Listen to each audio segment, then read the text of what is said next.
Chapter है Europe में राष्ट्र, भारत में राष्ट्रवाद। ठीक, भारत में राष्ट्रवाद, राष्ट्रवाद ये हमारा चैप्टर है। ठीक, भारत में राष्ट्रवाद। तो इसे देखेंगे इंपॉर्टेंट क्वेश्चन, इंपॉर्टेंट क्वेश्चन। ठीक, तो पहला हम देखते हैं कौन सा, पहले बहुविकल्पीय देखेंगे, बहुविकल्पीय प्रश्न, बहुविकल्पीय प्रश्न देखा जाएगा। उसके बाद हम देखेंगे लघुत्तरीय, फिर उसके बाद दीर्घोत्तरीय। बहुविकल्पीय प्रश्न ये हो गया। ठीक, तो बहुविकल्पीय प्रश्न हो गया। उसके बाद हम आगे बढ़ते हैं। पहला क्वेश्चन, तो पहला क्वेश्चन जो हमारा रहेगा भैया, उसमें हम देखते हैं पहला क्वेश्चन है भारत माता, भारत माता का चित्र किसने बनाया था। ठीक, तो पहला क्वेश्चन जो हमारा है भारत माता का चित्र किसने बनाया था। लिखते हैं पहला क्वेश्चन, भारत माता का चित्र किसने बनाया था, भारत माता का चित्र किसने बनाया था। तो आंसर क्या है आप लोग कमेंट में करिएगा। देखो आंसर है अविंद्रनाथ टैगोर, अविंद्रनाथ टैगोर, ये हो गया हमारा पहला आंसर। ठीक, दूसरा क्वेश्चन देखते हैं। दूसरा क्वेश्चन है हमारा वंदे मातरम किसने लिखा था, वंदे मातरम किसने लिखा था। ठीक, वंदे मातरम किसने लिखा था।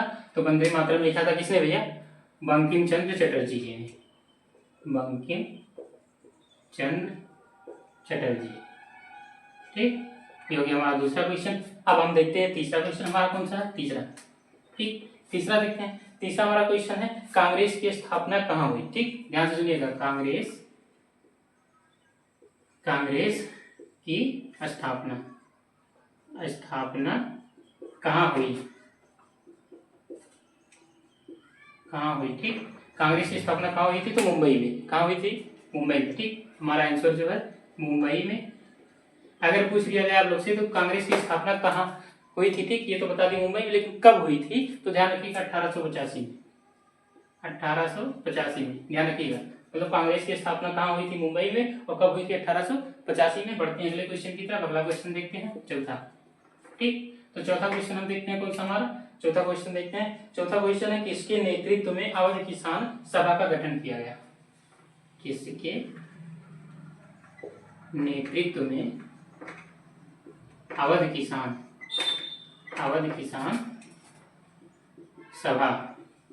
सभा का गठन किया गया,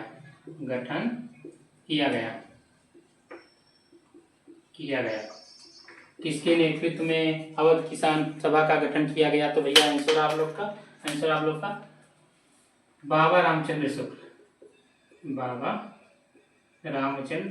शुक्ल, ये हो गया। ठीक, अगला क्वेश्चन हम देखते हैं। अगला क्वेश्चन हमारा सत्याग्रह शब्द से आप क्या समझते हैं। पांचवा क्वेश्चन है सत्याग्रह शब्द से आप क्या समझते हैं।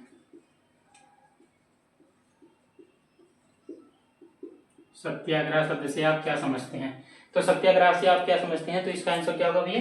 सत्याग्रह का मतलब क्या होता है, बताया गया था आप लोग को जब पढ़ाया जा रहा था कि सत्य के आग्रह, मतलब सत्य से आग्रह। ठीक, यही हमारा आंसर है, सत्य से आग्रह। ठीक हो गया। उसके बाद हम अगला क्वेश्चन देखते हैं। छठवां क्वेश्चन हमारा है स्वदेशी शब्द से आप क्या समझते हैं। छठवां क्वेश्चन स्वदेशी शब्द से आप क्या समझते हैं। स्वदेशी शब्द से आप क्या समझते हैं। ठीक, समझते हैं। तो स्वदेशी शब्द का मतलब क्या होता है। स्वदेशी का मतलब होता है ऐसी वस्तु जो अपने ही उसी देश में बनी हो। ठीक, तो उसी देश में बनी वस्तुएं, उसी देश में बनी वस्तुएं। ठीक, उसी देश में बनी वस्तुएं वही होती है क्या, स्वदेशी वस्तुएं। ठीक, अगला क्वेश्चन देखते हैं हम सातवां नंबर क्वेश्चन कौन सा हमारा। सातवां नंबर क्वेश्चन हमारा दूसरा गोलमेज सम्मेलन कब हुआ था। दूसरा गोलमेज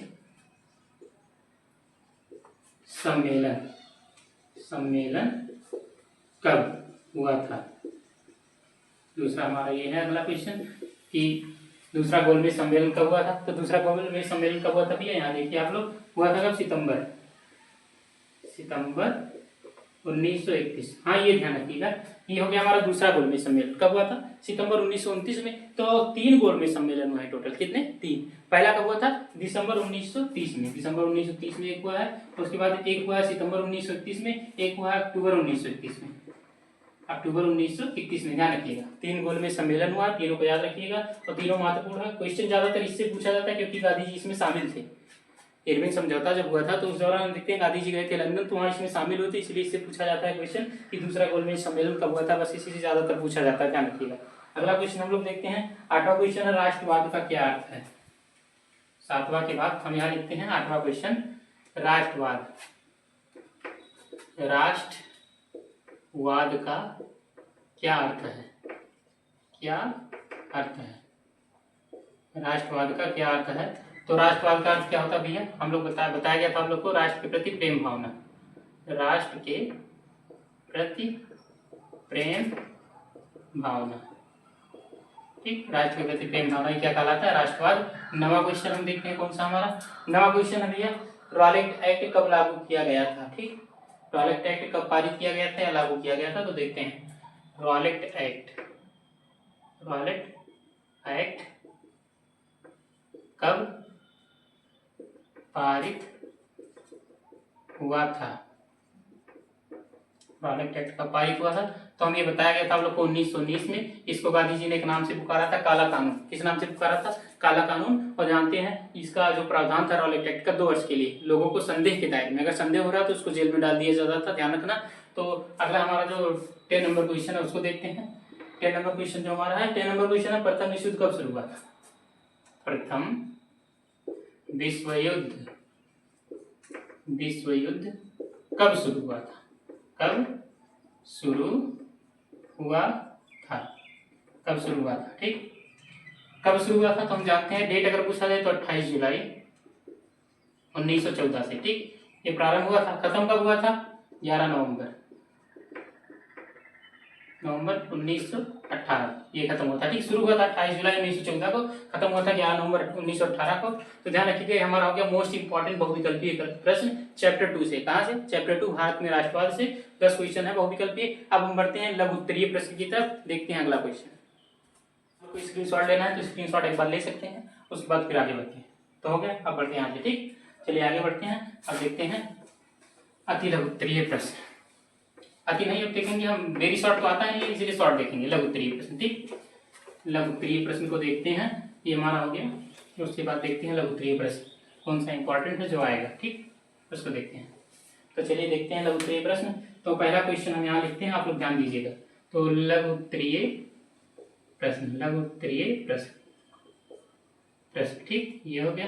अब पहला क्वेश्चन हम यहाँ लिख रहे हैं, जो हमारा पहला नहीं, चलिए हम 11वां क्वेश्चन लिखते हैं, नहीं 11वां लिखते हैं, ठीक, 11वां क्वेश्चन, क्योंकि 10 कंप्लीट हुआ। सविनय अवज्ञा आंदोलन, सविनय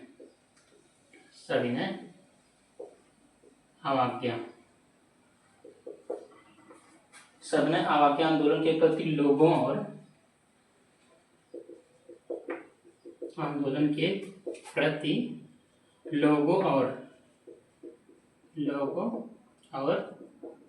औपनिवेशक,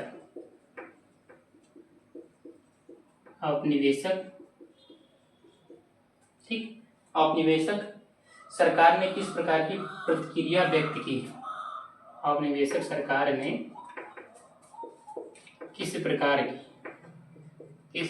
की प्रतिक्रिया व्यक्त की, ये हो गया। और आगे भी क्वेश्चन है, किस प्रकार की प्रतिक्रिया व्यक्त की। आगे क्वेश्चन है भैया कि किन किन परिस्थितियों में गांधी जी ने सविनय अवज्ञा आंदोलन को वापस लेने का निर्णय लिया? किन किन परिस्थितियों में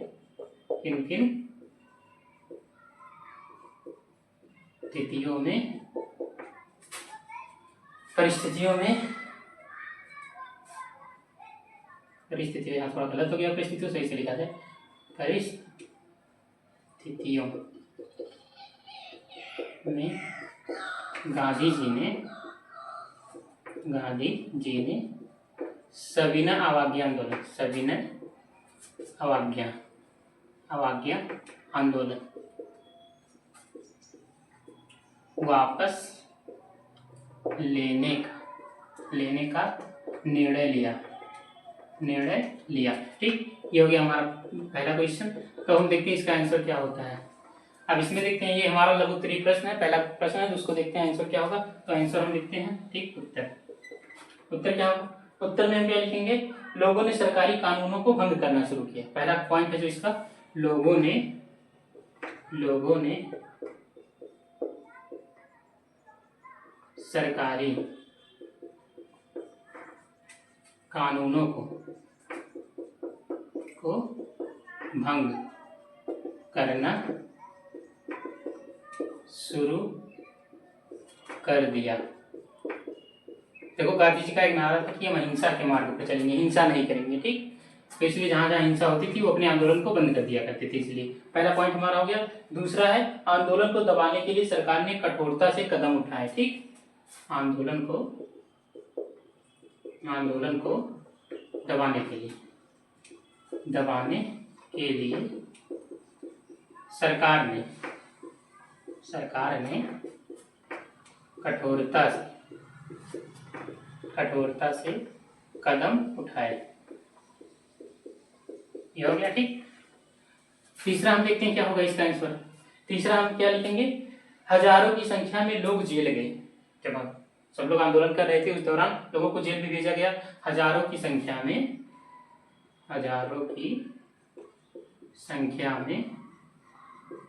लोग जेल गए। ठीक, ये हो गया। आगे हमारा होगा, उसके बाद है, गांधी जी को कैद कर लिया गया। गांधी जी को कैद कर लिया गया।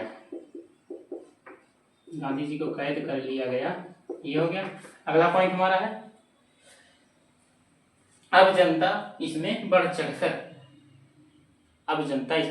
भाग लेने लगी। ठीक, अब जनता इसमें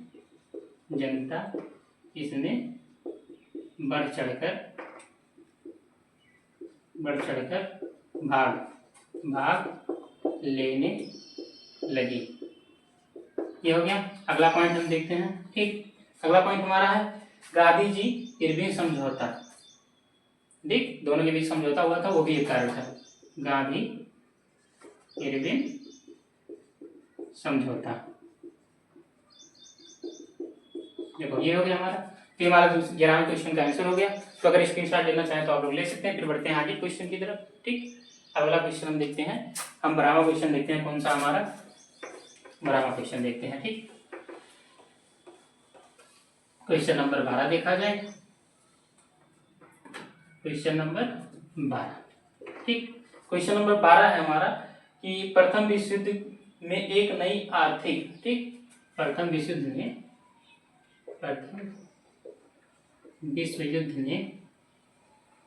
एक नई आर्थिक, ठीक, नई आर्थिक एवं राजनैतिक स्थिति पैदा कर दी। एवं राजनैतिक स्थिति पैदा कर दी। समीक्षा कीजिए।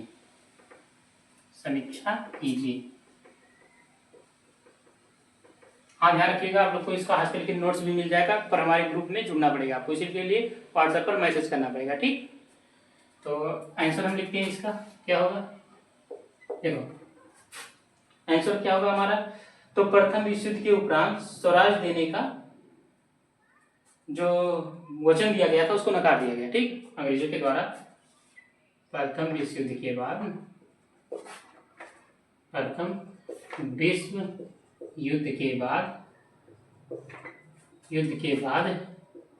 स्वराज देने का वचन जो था, नकार दिया गया। ठीक, ये हो गया। तो जो इसमें प्रथम विश्व युद्ध में कहा गया था कि अगर हम जीत जाएंगे, इंग्लैंड के लोगों ने कहा था, अंग्रेजों ने कहा था कि अगर हम जीत जाएंगे तो तुम लोग को स्वराज देंगे, मतलब स्वतंत्र कर देंगे। तो ये झूठ कहा गया था, इस वचन का पालन न किया गया। इसलिए ध्यान रखना, इसके कारण आर्थिक एवं राजनीतिक स्थिति पैदा हो गई। ठीक, एक कारण ये है। अगले कारण को देखते हैं कौन सा है। अगला कारण हमारा देखते हैं कौन सा। तो अगला कारण है हमारा आर्थिक स्थिति दैनिक हो गई। लोगों की जो आर्थिक स्थिति थी, आर्थिक स्थिति, लोग तन मन से लड़ रहे थे, आर्थिक स्थिति दैनिक हो गई, दैनिक हो गई। ठीक, आर्थिक स्थिति दैनिक हो गई। अगले पॉइंट की तरफ बढ़ते हैं। अगला पॉइंट जो है बेरोजगारी तेजी से बढ़ गई, बेरोजगारी तेजी से बढ़ गई, बेरोजगारी तेजी से बढ़ गई। ठीक, एक ये भी कारण था। तो बेरोजगारी तेजी से बढ़ गई। फिर बढ़ते हैं आगे, बेरोजगारी तेजी से बढ़ गई। अब आगे देखते हैं अगला पॉइंट हमारा जो है युद्ध में राष्ट्रीयता का भाव जागृत हुआ, युद्ध में राष्ट्रीयता का भाव जागृत हुआ। ठीक, ये हो गया। तो ये ध्यान रखना, जैसे हम देख रहे थे युद्ध हो रहा था, उस दौरान जब अंग्रेजों ने कहा कि हम तुम लोग को अब आजाद नहीं कर पाएंगे, तो इससे लोगों के अंदर एक भावना पैदा होगी कि क्यों ना हम अपने लिए लड़े, तो हो सकता है हमारा देश आजाद हो जाए। और जब अंग्रेज बहुत ज्यादा यूज करने लगे भारत का, तो देखते हैं भारत में बेरोजगारी बढ़ गई, भारत में महंगाई बढ़ा दी गई, जिसके चलते हमें देखने को मिला बहुत ज्यादा आर्थिक नुकसान होने लगा, आर्थिक दैनिक स्थिति पैदा हो गई। ठीक, अगला देखते हैं हम, जो हमारा 13वां क्वेश्चन है उसको देखते हैं। तो इसका स्क्रीनशॉट लेना चाहे तो ले सकते हैं, फिर बढ़ते हैं आगे। ठीक, अब आगे बढ़ते हैं, आगे बढ़ते हैं, देखते हैं अगला question, question number 13। Question number 13 हमारा है। ठीक, देखते हैं क्वेश्चन नंबर 13। असम में बागवान मजदूरों के लिए स्वराज की अवधारणा क्या थी। ठीक, असम में बागवान के मजदूरों के लिए स्वराज की क्या अवधारणा थी, अवधारणा थी। ठीक, क्या अवधारणा थी, तो इसको देखते हैं, इसका आंसर क्या होगा। ये असम में बागवान के मजदूरों के लिए स्वराज की क्या अवधारणा थी, इसका आंसर देखते हैं। तो आंसर देखते हैं क्या होगा। ठीक, आंसर होगा, पहला पॉइंट जो होगा अनुबंधन के नियमों का उल्लंघन, मतलब लोग बंधन में काम नहीं करना चाहते थे, अनुबंधन के नियमों का उल्लंघन, नियमों का उल्लंघन। ठीक, तो लोग क्या करना चाह रहे थे कि हम क्या करेंगे, बंधन में किसी के होकर काम नहीं करेंगे। ठीक, पहला पॉइंट ये हो गया। दूसरा देखते हैं चाय बागानों से बाहर निकालना, चाय बागानों से बाहर निकालना, तो अंग्रेज जो थे निकालना। ठीक, तो अंग्रेज जो थे वो जिसको चाहते थे उसको रखते थे, जिसको चाहते थे उसको बाहर निकाल देते थे। इससे भी लोगों ने क्या किया, अपने आप को देखा जाए कि हाँ लोग क्या करने लगे, लोगों के अंदर अवधारणा बन गई कि हम इनके यहाँ काम नहीं करेंगे। ठीक, तो अगला पॉइंट देखते हैं। अगला पॉइंट जो है इसमें असहयोग आंदोलन में सम्मिलित होना। ठीक, जो असहयोग आंदोलन शुरू हुआ था उसमें क्या होना, सम्मिलित होना, असहयोग आंदोलन में सम्मिलित होना। ठीक, ये हो गया। अगला पॉइंट देखते हैं, असहयोग आंदोलन में सम्मिलित होना। अगला पॉइंट है कृषि भूमि तथा सुविधाओं को प्राप्त करना, कृषि भूमि तथा सुविधाओं को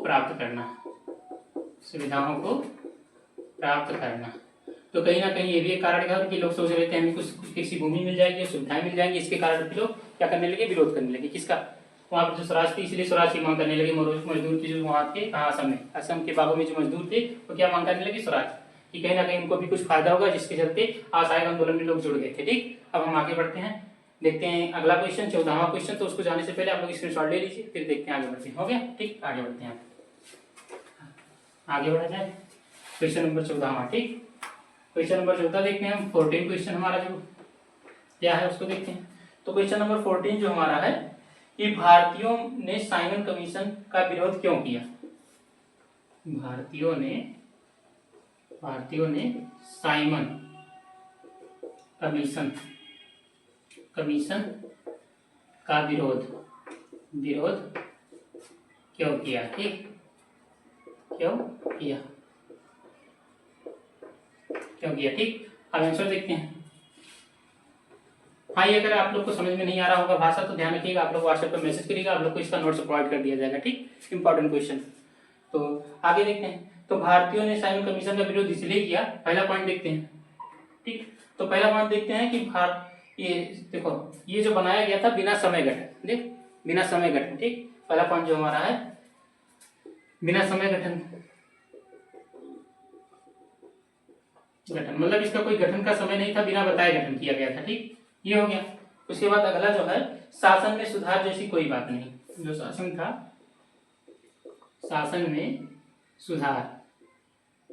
सुधार जैसी कोई बात नहीं थी, कोई बात नहीं।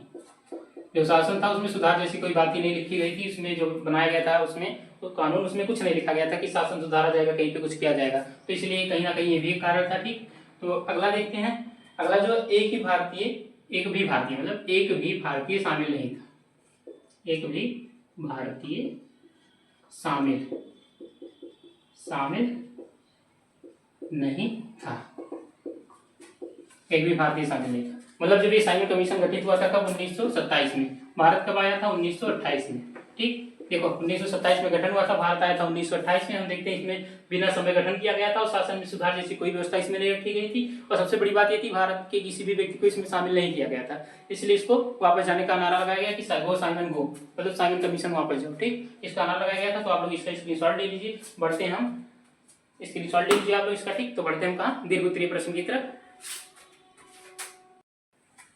तो वो स्क्रीनशॉट हो गया आप लोग का। आगे बढ़ते हैं हम। ठीक, दीर्घ उत्तरीय प्रश्न की तरफ। लघु उत्तरीय हमारा हो गया, अब बढ़ते हैं दीर्घ उत्तरीय की तरफ। ठीक, दीर्घ उत्तरीय इंपॉर्टेंट क्वेश्चन देखते हैं, जो ध्यान रखना बोर्ड में आने की संभावना 99% है। ठीक, तो उसमें आप लोग ध्यान से देखते रहिएगा और पढ़ते रहिएगा एक क्वेश्चन। तो हमारा क्वेश्चन कौन सा था, 15वां। ठीक, और ये है दीर्घ उत्तरीय प्रश्न। ये दीर्घ उत्तरीय प्रश्न आप लोग ध्यान दीजिएगा। ठीक, ये दीर्घ। तो अब पहला क्वेश्चन इसमें है कि असहयोग आंदोलन आरंभ किए जाने के क्या कारण थे। असहयोग आंदोलन आरंभ किए जाने के क्या कारण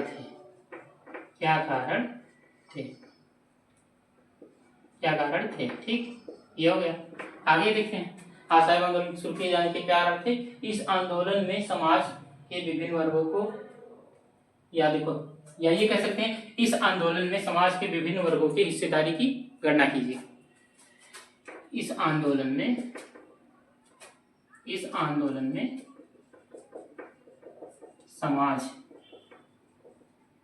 समाज के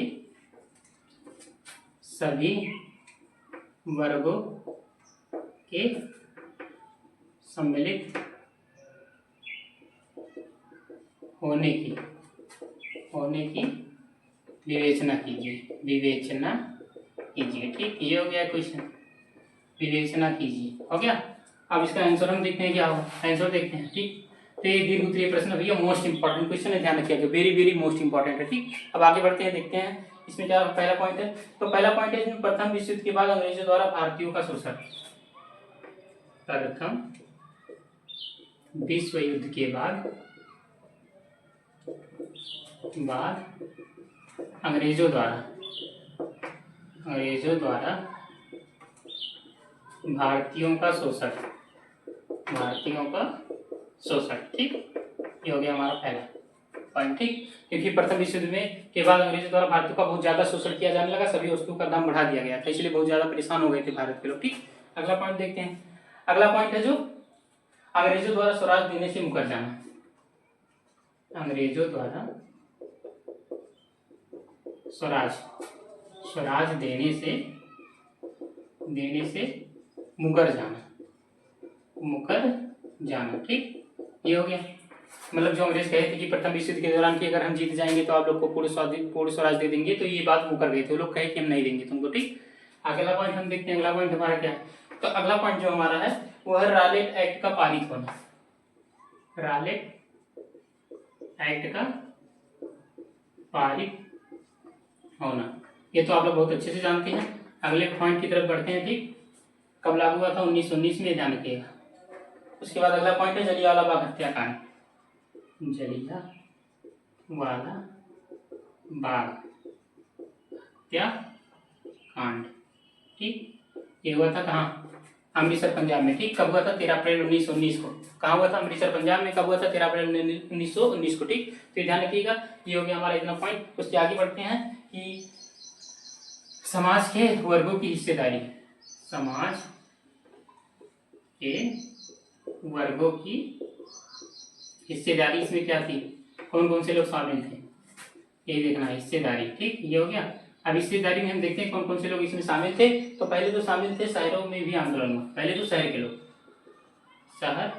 शहरों के लोग। दूसरा देखते हैं इसमें कौन शामिल था।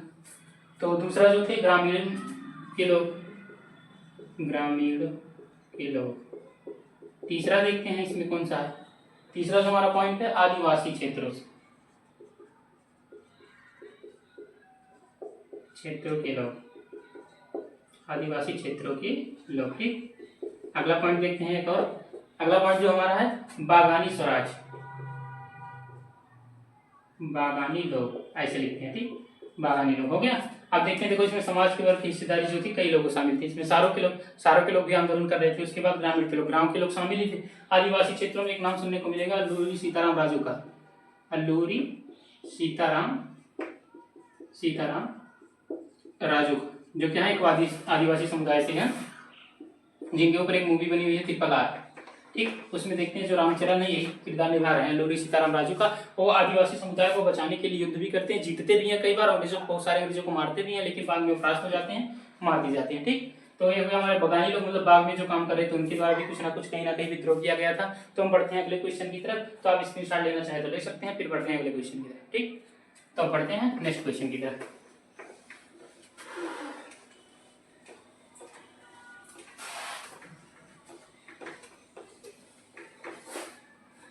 तो हमारा अगला क्वेश्चन है क्वेश्चन नंबर 16। ठीक, क्वेश्चन नंबर जो 16 हमारा है, 16 क्वेश्चन नंबर है, खिलाफत आंदोलन को प्रारंभ करने के कारण कौन कौन थे? खिलाफत आंदोलन को प्रारंभ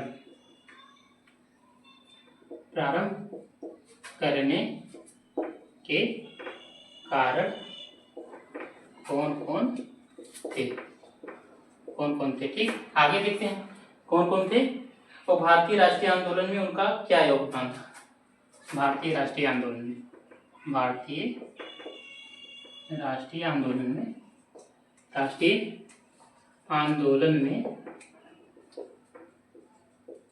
उनका क्या योगदान था? ठीक, ये हो गया। अब हम देखते हैं इसका आंसर क्या होगा। तो हम देखते हैं इसका आंसर होता है क्या। पहला पॉइंट हम देखते हैं आंसर। तो खिलाफत आंदोलन को प्रारंभ होने के क्या कारण, कौन कौन से कारण थे, और भारतीय राष्ट्रीय आंदोलन में उनका क्या योगदान था, उसको देखना है। तो हम देखते हैं क्या पहला पॉइंट क्या लिखा जाएगा। तो पहला पॉइंट जो हमारा है, तुर्की साम्राज्य का अंग्रेजों द्वारा अपमान। तुर्की साम्राज्य, ठीक, तुर्की साम्राज्य का खलीफा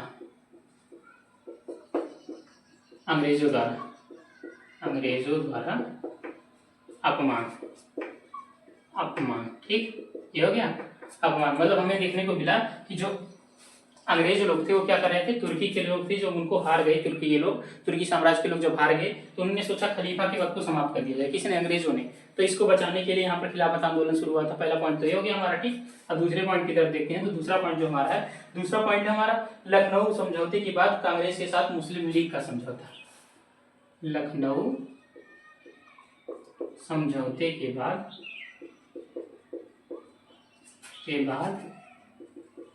कांग्रेस के साथ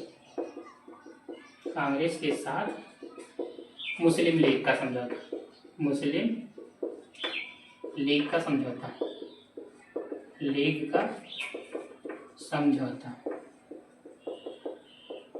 ये हो गया। ठीक, दूसरा पॉइंट हो गया। तीसरा देखते हैं कब हुआ था लखनऊ समझौता, ध्यान रखिएगा 1976 में। ठीक, हाँ ठीक, आगे बढ़ते हैं। 1976 में नहीं हुआ था, ठीक, ये ध्यान रखिएगा। आगे बढ़ते हैं। तो अगला पॉइंट जो हमारा, असहयोग आंदोलन के कारण ध्यान रखिएगा, असहयोग आंदोलन के कारण जो थे ये किसान, क्या नाम है, खिलाफत आंदोलन में शामिल इस्लाम धर्म के लोग थे, उसके कारण लोगों को आपस में जोड़ना। गांधी जी ने कहा कि असहयोग जो आंदोलन शुरू हो रहा है उसमें हम शुरू होने से पहले इस इस्लाम धर्म को और हिंदू धर्म को इकट्ठा करना पड़ेगा। उसको इकट्ठा करने के लिए तो गांधी जी द्वारा प्रयास, गांधी जी द्वारा प्रयास, ठीक, प्रयास, ये हो गया, ठीक हो गया। अब उसके बाद हम देखते हैं इसमें कुछ और पूछा गया, भारतीय राष्ट्रीय आंदोलन में उनका क्या योगदान था। तो भारतीय राष्ट्रीय आंदोलन में योगदान, भारतीय राष्ट्रीय आंदोलन में योगदान, ठीक, योगदान देखते हैं क्या क्या था इनका। योगदान हम देखें तो योगदान पहला था हिंदू और मुस्लिम में एकता का बीज रोपण, हिंदू और मुस्लिम में एकता का बीज रोपण, ठीक, ये हो गया बीज रोपण, पहला पॉइंट हो गया। दूसरा देखते हैं, तो दूसरा जो इसमें है, दूसरा हमारा होगा, ठीक, तो जैसे हिंदू और मुस्लिम में एकता का बीज रोपण का मतलब होता है कि हिंदू और मुस्लिम को एक करने की कोशिश की, किसने, गांधी जी ने। अगला पॉइंट जो हमारा है, राष्ट्रीय आंदोलन को बल मिला, राष्ट्रीय आंदोलन को बल मिला, ठीक, बल मिला, राष्ट्रीय आंदोलन को बल मिला, मतलब राष्ट्रीय आंदोलन और मजबूत होते गए। इसके कारण जब सब लोग इकट्ठा होने लगे तो राष्ट्रीय आंदोलन बहुत मजबूत हो गए, ठीक। तो हम बढ़ते हैं अगले क्वेश्चन की तरफ। तो आप लोग स्क्रीनशॉट लेना चाहे तो ले सकते हैं, फिर बढ़ते हैं आगे।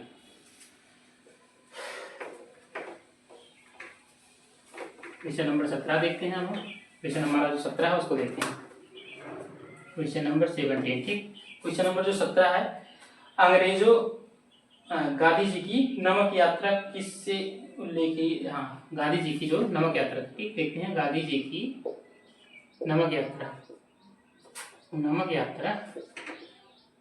यात्रा किससे उल्लेखनीय थी, यात्रा किससे उल्लेखनीय थी, समीक्षा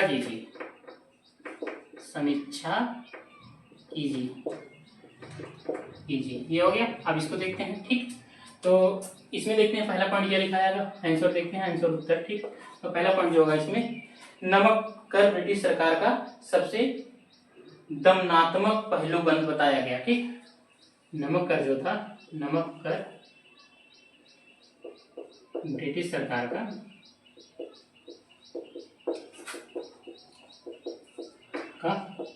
दमनात्मक, मतलब इससे उनको बहुत ज्यादा ताकत मिलती थी, दमनात्मक पहलू बताया गया, ठीक। और ये दमनात्मक का मतलब ध्यान रखिएगा, इनको ताकत मतलब ये लोग जो हमारे यहाँ नमक उत्पन्न हो सकता था उसको करने नहीं दे रहे थे, इसलिए गांधी जी ने तो इसको भी एक कहा कि इससे इनको फायदा हो रहा है, तो ये हमारे यहाँ पैदा हो सकता है तो हम इसको पैदा करेंगे, ठीक। बाकी अगला देखते हैं, अगला पॉइंट क्या है। तो अगले पॉइंट को जब हम देखेंगे तो अगला पॉइंट जो हमारा, गांधी जी द्वारा विश्वास पात्र अनुयायियों द्वारा नमक यात्रा शुरू करना, गांधी जी के विश्वास पात्र अनुयायी द्वारा नमक यात्रा शुरू करना, मतलब देखो, अगर विश्वास पात्र ना होते, अगर तुम्हारे साथ कोई काम करने वाला व्यक्ति है, तुम्हारे भरोसे का नहीं है, तो तुम उसको रखोगे नहीं रखोगे ना।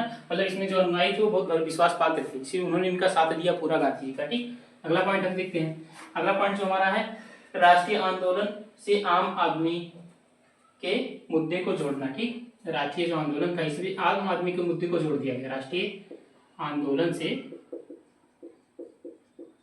आम आदमी के मुद्दे को जोड़ना,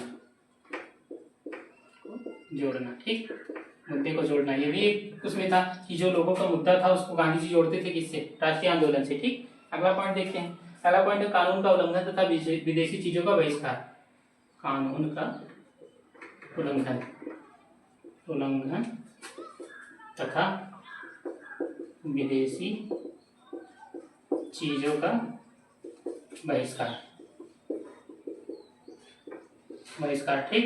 अगला पॉइंट देखिए, अगला पॉइंट है हमारा शराब की दुकानों पर पिकेटिंग, ठीक। शराब की दुकानों पर पिकेटिंग पिकेटिंग का मतलब उसको खरीदने से मना कर दिया, कहे अब हम शराब नहीं खरीदेंगे। तो ये हो गया हमारा अगला क्वेश्चन। आप लोग स्क्रीनशॉट लेना चाहे तो ले सकते हैं। फिर आगे हम बढ़ते हैं।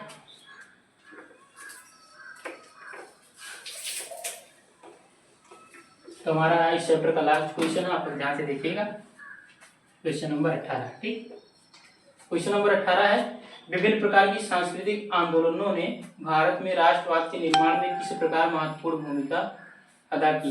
तो विभिन्न प्रकार की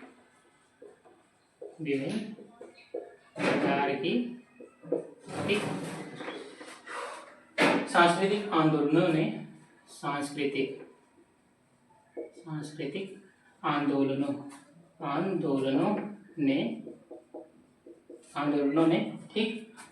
ने राष्ट्रवाद के निर्माण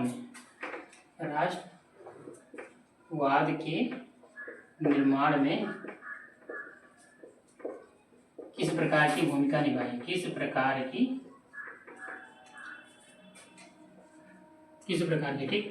की भूमिका निभाई। बड़ी ठीक हो गया। ये लो, अब आंसर देखते हैं इसका। लास्ट क्वेश्चन है, ध्यान से देखिएगा इसको। आंसर हमारा सामूहिक संघर्ष से सामूहिक अपनेपन का भाव विकसित होता है। यहाँ सामूहिक संघर्ष से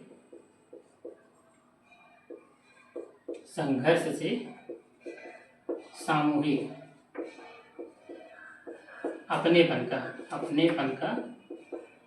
भाव विकसित होता है। ठीक, विकसित होता है। ये हो गया पहला पॉइंट। अगला पॉइंट हम देखते हैं इसमें, जो दूसरा पॉइंट है हमारा। ठीक, दूसरा पॉइंट जो हमारा दूसरा है, विभिन्न सांस्कृतिक क्रियाकलापों से राष्ट्रवाद का निर्माण होता है। तो जैसे कोई क्रियाकलाप होता है, सांस्कृतिक क्रियाकलाप, तो उसके द्वारा राष्ट्रवाद का निर्माण होता है। ठीक, विभिन्न सांस्कृतिक क्रियाकलापों द्वारा राष्ट्रवाद का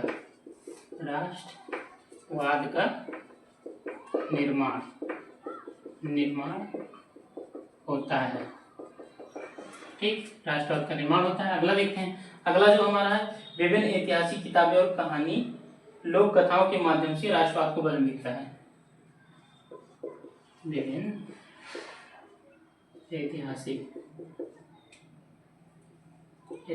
किताबों कहानी लोक कथाओं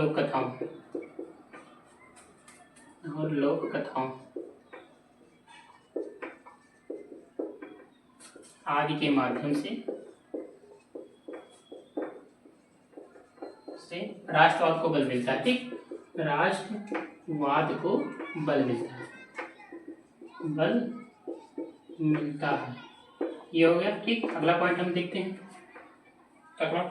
अगला पॉइंट हम लोग देखते हैं, तो ध्यान से देखिएगा आप लोग। अगला पॉइंट हमारा है, चित्रों के माध्यम से राष्ट्रवाद की भावना को बल मिलता है। चित्रों के माध्यम से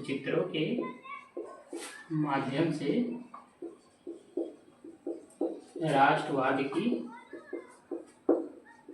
भावना को बल मिलता है। ठीक, ये हो गया हमारा कंप्लीट। तो स्क्रीनशॉट लेना चाहे तो ले सकते हैं। तो आज का हमारा जो भारत में यूरोप में राष्ट्रवाद का जो चैप्टर था, मोस्ट इंपॉर्टेंट क्वेश्चन कंप्लीट हो चुका है। तो अगर ऐसे क्वेश्चन का नोट्स चाहिए तो नीचे दिए गए व्हाट्सएप नंबर पर आप लोग को मैसेज करना पड़ेगा। हम आपको ग्रुप में ऐड कर देंगे, जिससे आप लोग के पास सभी नोट्स पहुंचते रहेंगे। और ये ध्यान रखिए, जाने से पहले हमारे चैनल को सब्सक्राइब जरूर कर लीजिए, क्योंकि सब्सक्राइब कर लेंगे तो हम आपसे जुड़ जाएंगे। और अगर जुड़ गए तो फिर आप लोग का भला होगा, ये ध्यान रखिएगा, और बढ़िया नंबर मिलेगा। ठीक, तो मिलते हैं नेक्स्ट वीडियो में।